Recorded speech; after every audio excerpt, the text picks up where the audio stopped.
Hello students.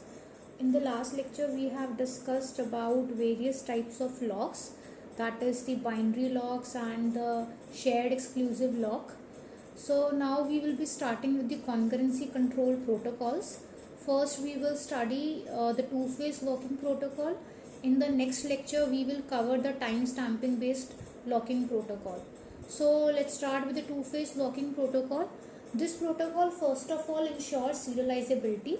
It means any schedule which is following the two-phase protocol, it ensures serializability.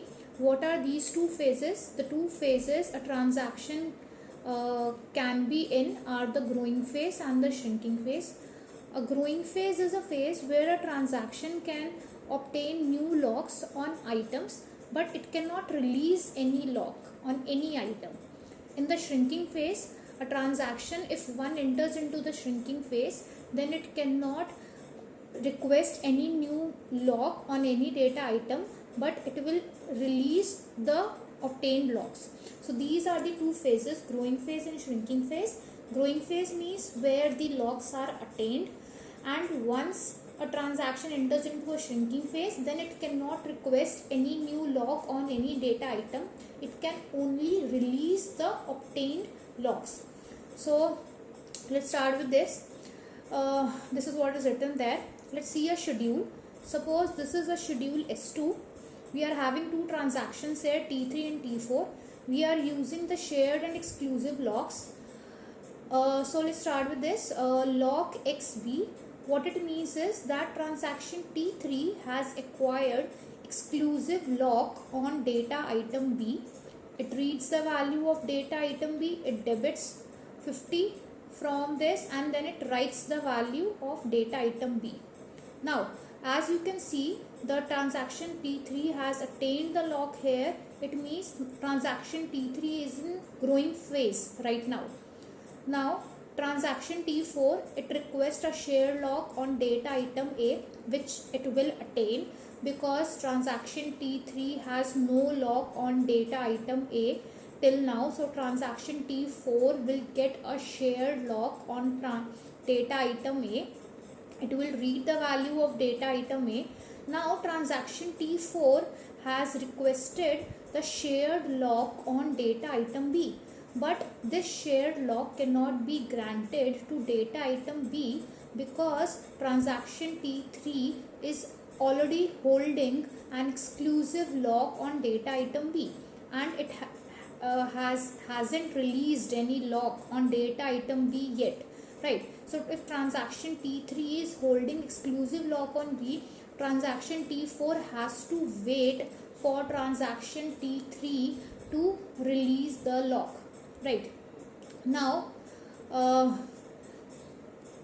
transaction T3 has requested exclusive lock on data item A, but this lock will not be given to transaction T3 because transaction T4 is already holding a shared lock on A. So these operations are just for the sake to show you the growing phase and the shrinking phase, but these operations will not be executed because the transactions will complete only when transaction T3 will be able to execute all its operation and transaction T4, but both the transactions cannot commit because they are waiting for each other. Now you can see this is the wait for graph. This is not the precedence graph that we have drawn in conflict serializability. This is a different graph. This is wait for graph. Wait for graph means that which transaction is waiting for which another transaction. Now you can see this arrow edge from T3 to T4 denotes that transaction T3 is waiting for T4. Why transaction T3 is waiting? You can see this exclusive lock on data item A that transaction T3 has requested will not be given to transaction T3 because T4 is already holding a shared lock on it. So T3 has to wait for transaction T4 for lock on data item A. Similarly, this edge from T4 to T3, it is due to this lock SB, as transaction T3 is having an exclusive lock on data item B. T4, although has requested this shared lock on B, it will not be given to it. So T4 to commit has to wait for T3 to release this lock on data item B. In short, both the transactions, they are waiting for each other, and both cannot release the lock, because once they release the lock, they will enter into the shrinking phase, and once they enter into the shrinking phase, after that they cannot re-enter into the growing phase, and they cannot request the lock again on any of the data item. So this is the wait for graph, which is having a cycle. A cycle in wait for graph means deadlock. What a deadlock is a situation when all the transactions, they are waiting for each other, and no transaction is able to complete its execution, and no transaction is able to commit. So this is a deadlock, that they keep on moving in this infinite loop, and they will keep on waiting for each other, but no one will be able to complete and will be able to release the locks. This is the wait for graph. Now, how this schedule is in growing phase and shrinking phase, let's see. Transaction T3 will enter into the growing phase at this particular time when it has requested the first lock on the data item B. It has performed all these operations. Transaction T4 will enter the growing phase here because it has requested the first lock here. Now till before this unlock, both the transactions are in growing phase.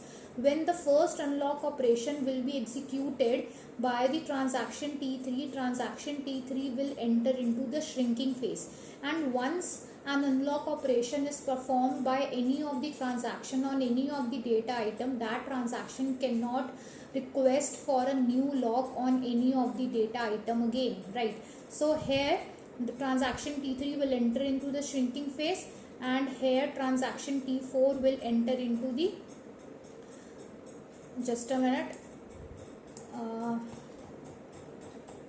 and here transaction T4 will enter into the shrinking phase. So this is the schedule that is following a two-phase locking protocol, that is the growing phase and the shrinking phase.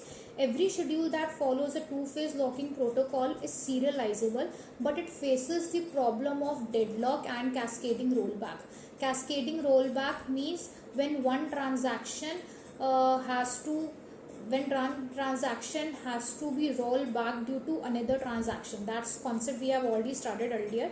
So you can see this two-phase locking protocol is facing two problems, that is deadlock and cascading rollback. Another variation of two-phase locking protocol was designed, that was strict 2PL. In strict 2PL, according to strict 2PL, all the exclusive locks will not be released by any transaction until the transaction commits or aborts. All the strict 2PL schedules are recoverable, but they also face the problem of deadlock.